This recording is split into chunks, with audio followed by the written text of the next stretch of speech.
Hi friends, so I have been meaning to make this vlog for a century and I've made it like 10 times, but it was never up to par how I wanted it to be. So I have an outline and hopefully this is the one that makes it to YouTube. So if you're watching this, it's the one. So this is about my vegan story and my vegan journey and why I went vegan and why I'm still vegan and all that. So for those of you that don't know, being a vegan basically means not eating any animals or their byproducts. So no meat, no eggs, no dairy, and yeah, that's about it. It also means that you don't wear animals, so you don't wear fur, you don't wear wool, you don't wear leather, and you also don't use products that have been tested on animals or have animal byproducts in them. So let's get started. So I think that it's really important to start off how I grew up and how my diet was growing up, because I hear this a lot that culturally these people are eating meat and they want to go vegan for ethical reasons, they just don't know how. So personally, I'm Croatian. I was born there. My family moved to America when I was 1, and yeah, so if you know anything about the Balkan area, they eat a lot of meats, especially lamb and veal.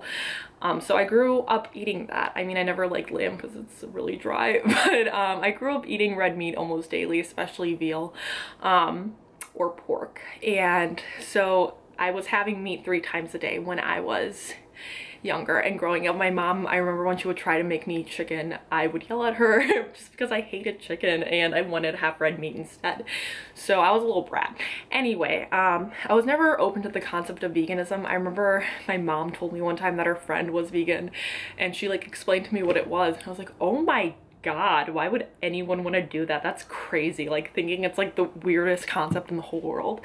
And so I was definitely not open to veganism. And I remember going through my Tumblr recently. I've been on Tumblr for the last 5 years, so a long time. And one of the first posts, like in the first year or 2 that I had, was all like bashing vegans and saying like I would add meat to their salads and like basically calling like vegans stupid and crazy. Like looking back, I'm so embarrassed. So if you knew me on Tumblr then, pretend like that didn't happen. Just because it's crazy how close-minded I was at the time, and reflecting I was just like, oh my God, I wish I could go back in time and slap myself. But yeah, I was definitely not open to veganism. I didn't grow up as some like hippie love child who just planned on going vegan her whole life and finally transitioned. That's definitely not the case at all. So why I went vegan? So I was dairy free for about 2 years before I went vegan. Basically it was causing my migraines, it caused my IBS symptoms. It was just very bad. My body did not handle it well, so I cut it out. And cutting out dairy was probably the hardest part in my opinion, or is the hardest part when you're transitioning to being vegan. I think cutting out meat is really easy, cutting out eggs is easy, it's the dairy that is hard. So if you can cut out dairy, I think you can cut out anything, honestly, just because dairy is in everything. But yeah, so I was already dairy free. And I was eating bro foods at this point, so like chicken and vegetables and rice basically was my meal, and eggs always. So on March 23rd, I decided that I was bored one night and I was watching Netflix, so I was like, I might as well just watch Vegucated. I was like, I don't really know what it is, but whatever. So basically, I don't really remember what happened, but you can watch it on Netflix, it's still there. But the premise of it was basically this girl in New York took some people off the streets and introduced them to a vegan diet, like what it was, why they should do it, how it's gonna help them, the environment, and it's gonna help animals. So she told them about that, and you just follow them throughout the entire movie, and if they wanted to stay vegan, wonderful. If not, that's fine too. So I was like, shit, I might as well give it a try. So I decided to try being a vegan for 30 days. And what happened in those 30 days like changed my life. As cheesy and stupid as that sounds, I mean, I got a ton of backlash from people. I remember I told my mom I was gonna be vegan and she laughed at me. My dad was like, hell no, you're not. I was dating a boy at the time. And I was like, I'm gonna be a vegan. He goes, the fuck you are? He's like, you better stop that right now. We broke up very soon afterwards, but I was definitely scrutinized by people. Before I even decided to go vegan, I just wanted to go plant-based with my diet for a little bit. So basically what happened then was my skin cleared up significantly. My entire life I would say starting from high school, I had very bad acne. Here, I'll try to show you my scars. They've faded, but they're still there. You see them? Okay, so with that, I went to the dermatologist and I pretty much tried every cream, every pill to try and get rid of it. And sometimes it helped, sometimes it didn't, but ultimately it was still there and I was still having breakouts all the time. And the last resort was Accutane, and I was about to get on it, honestly, before I started being a vegan, and my skin cleared up significantly. And I went back to the dermatologist like a year after that, and she was like, we don't need to put you on Accutane. Your skin is definitely clear. I mean, I still have scars, but they'll fade with time. But so I got clear skin, and I was lifting at this point already, and my recovery time was cut in half. I remember after I was doing like back day or leg day, I would be sore for the entire week. And it was to the point where I was already working out regularly and lifting regularly, so that amount of soreness should not have happened as it was. And when I switched to being a vegan, I was still doing the exact same workouts with heavier weights. I got stronger, but my recovery time got cut in half, so I could do more on, like, in the grand scheme of things. So that was great. Sorry. I also felt better. Like, I don't know. I remember when I started lifting, there was just a moment where like everything clicked. I was walking and I was like, walking's a lot easier now than it was before. And that was because my legs got stronger. And with veganism, it was like that too. I was like, holy shit, I feel so much better. Like, I feel healthier. I feel lighter. Not like I weigh less, but lighter. Like, I'm on my feet. I'm more me, if that makes sense. That really doesn't make sense, but whatever.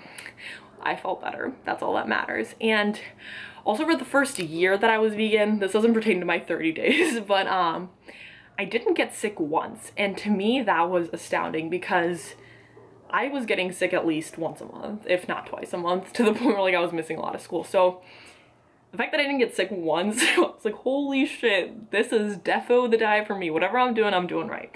So basically I decided to stick with it. After the first month, I was like,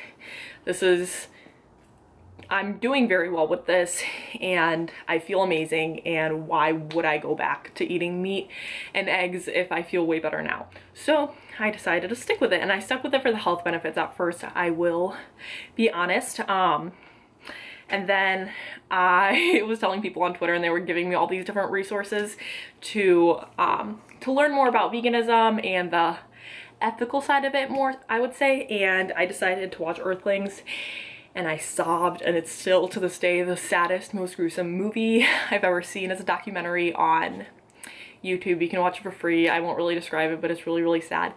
And I decided that I needed to switch all of my products to a cruelty-free vegan product. So at this point, I wasn't buying leather or wearing leather. I wasn't buying wool. I wasn't buying fur. These things are very expensive, and growing up I definitely didn't have much money for real fur or real leather, so everything I had was fake already, so that wasn't really a problem for me in terms of fashion. But everything at the drugstore tests on animals almost exclusively. If like if your makeup is sold in China, it tests on animals, regardless of whether it doesn't test on animals in the United States. That company is legally required to test on animals because of Chinese law. So pretty much anything that's sold in China in terms of toiletries legally has to be tested on animals, so it's not cruelty free and it's not vegan. So I switched to a lot of American brands, specifically Physicians Formula and Lush. So all of my makeup is Physicians Formula, all of my skin stuff.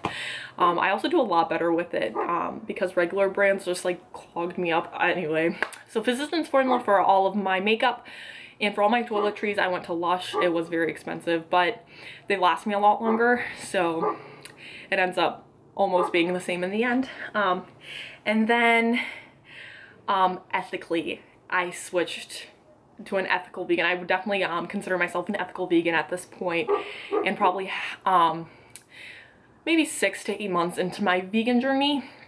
I also read Peter Singer's Animal Liberation. So I was in an ethics class in school, and we were talking about Peter Singer, not in terms of this topic. I forgot what we were talking about, but basically we were talking about him. He's a really famous philosopher, if you haven't heard of him. So I was like, oh, I might as well read Animal Liberation because it pertains to what I'm talking about. So I'm gonna read a quote from the book. I'm actually gonna read a couple because they really opened my eyes, and he describes it a lot better than I can. So, to protest about bullfighting in Spain, the eating of dogs in South Korea, or the slaughter of baby seals in Canada, while continuing to eat eggs from hens who have spent their lives crammed into cages, or veal from calves who have been deprived of their mothers, their proper diet, and the freedom to lie down with their legs extended, is like denouncing the apartheid in South Africa while asking your neighbors not to sell their house to blacks. So basically, he's saying, like, you're protesting eating dogs in South Korea, but you're still eating animals. Like, that, dogs are animals, pigs are smarter than dogs. So, like, you're still eating an animal, and it doesn't really make sense if you see what I'm saying. And then I also heard the argument a lot that, like, animals are inferiors, that humans are superior to animals because we're a lot more intelligent, blah, blah, blah. But the thing is, we're all sentient beings, meaning being sentient means experiencing the world around you. So feeling pleasure and feeling pain. And so also from his book, he says, all the arguments to prove man's superiority cannot shatter this hard fact. In suffering, the animals are our equals. So basically he says, if possessing a higher degree of intelligence does not entitle one human to use another for his or her own ends, how can it entitle humans to exploit non-humans? So basically, like, if someone's less intelligent, why aren't we exploiting them? Like, how is that unethical? Whereas treating animals of lower intelligence is ethical for us, for a lot of people. So, highly recommend his book, Animal Liberation. It's great. I also, one more thing I want to talk about, this is already getting super long, I'm sorry, is Cowspiracy. You should definitely watch that if being healthy and being ethical is not something you want to do, but you want to save the planet, you should go vegan. So I cannot give you the statistics in that movie because it is literally every other minute you get a new statistic that's going to knock you on your ass. But one thing that I do remember, actually 2 facts I remember, is 1 pound of beef uses 660 gallons of water. And if you're trying to save water, that's definitely the way to do it. And also, so transportation, we've been told, is like the main cause of CO2 emissions. And so government's always trying to get us to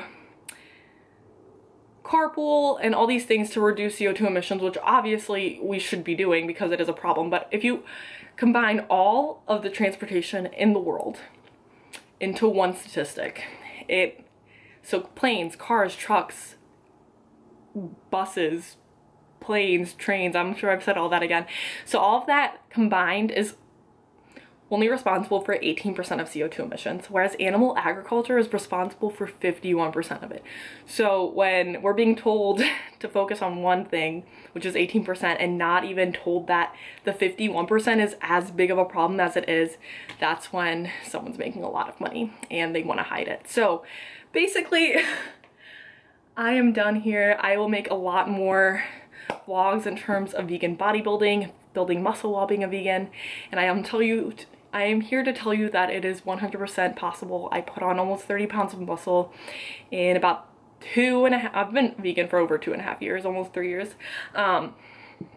It's definitely possible. Definitely make those videos to help you guys out. But basically, I hope I answered the why I'm vegan, why I'm still vegan question. And that's it.